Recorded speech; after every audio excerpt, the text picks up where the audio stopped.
institucions i des de la política. Bon dia des del Parlament de Catalunya, on ja s'ha constituït la mesa del Parlament i ja s'ha arribat al primer pacte de govern entre Junts per Catalunya i Ciutadans.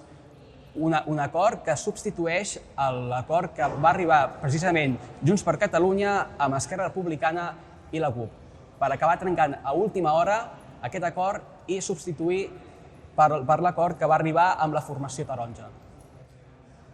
Precisament, Junts per Catalunya i Ciutadans s'han repartit equitativament les 16 conselleries, malgrat que la presidència recau en Junts per Catalunya.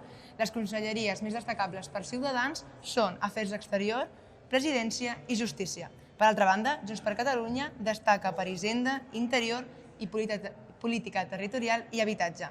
Hem pogut accedir al pacte de govern i observem com les dues formacions han deixat de banda el procés per centrar-se en altres temes que consideren més importants. El primer punt de l'acord deixa veure segurament quins són els punts que coincidiran les dues formacions liberals, com és la dinamització de l'economia catalana. Diuen, el nou govern treballarà per impulsar les empreses catalanes a treure'n de noves o donar facilitats a aquells que vulguin reinstal·lar-se a Catalunya.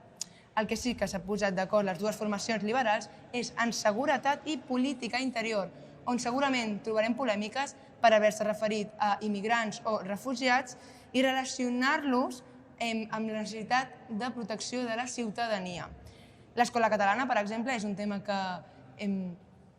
trenca amb el típic històric de Ciutadans i per primera vegada parlen d'una necessitat de consens i deixen de banda, efectivament, aquesta batalla històrica seva. En temes de gènere, per exemple, sí que les associacions feministes segurament se sentiran increpades perquè no hi ha mesures concretes en un moment on el feminisme està de moda. I aquesta és la informació d'avui al Parlament de Catalunya. Poden seguir informats a Spunit TV.